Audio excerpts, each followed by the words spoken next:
O presidente do Goberno desprazouse esta mañá a algunhas das zonas máis afectadas pola vaga de lumes que asolaga a comunidade. Tras participar nunha concentración en Vigo en memoria dos 4 falecidos, Mariano Rajoy visitou o posto de mando avanzado en Pazos de Borbén. Pues se han producido un sinfín de incendios en Galicia en las últimas 48 horas y yo como presidente del Gobierno, pero también como gallego quería estar aquí. En primer lugar, para mostrar nuestro pesar por el fallecimiento ya de 3 personas como consecuencia de los incendios. Fíjense ustedes que en Portugal se está produciendo una situación similar. Hay ya 30 personas en Portugal que han fallecido. Por tanto, a todos ellos nuestro pesar. No encontro mantido co presidente da Xunta e os mandos dos corpos de seguridade do Estado, Mariano Rajoy amosouse disposto a facilitar toda a axuda que se precise dende a Xunta.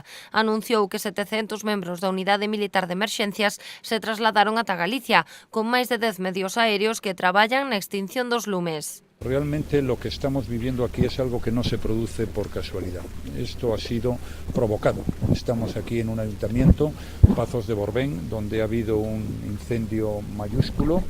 Se ha iniciado a la 1:30 de la madrugada, entre el sábado y el domingo, en 5 puntos a la vez. Comprenderán ustedes que es imposible que eso se pueda producir en condiciones normales.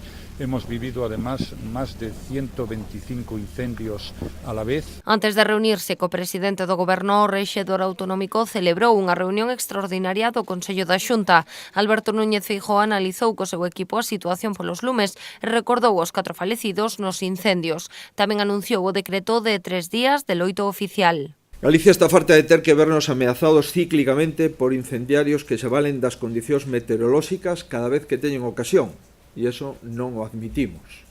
E Galicia está farta de que se poida chegar a ter que asumir con naturalidade que cando non chove hai incendios, e iso tampouco o asumimos.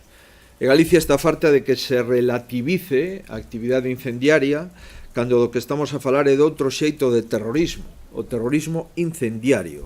E non queremos ningún tipo de terrorismo en Galicia. No seu discurso, Núñez Feijóo agradeceu o traballo dos equipos de extinción e destacou a solidariedade dos veciños que saíron á rúa para colaborar na loita contra as lapas. Los responsables de este terrorismo incendiario deben saber que sus acciones pueden matar y matan, provocando en consecuencia una desgracia irreparable.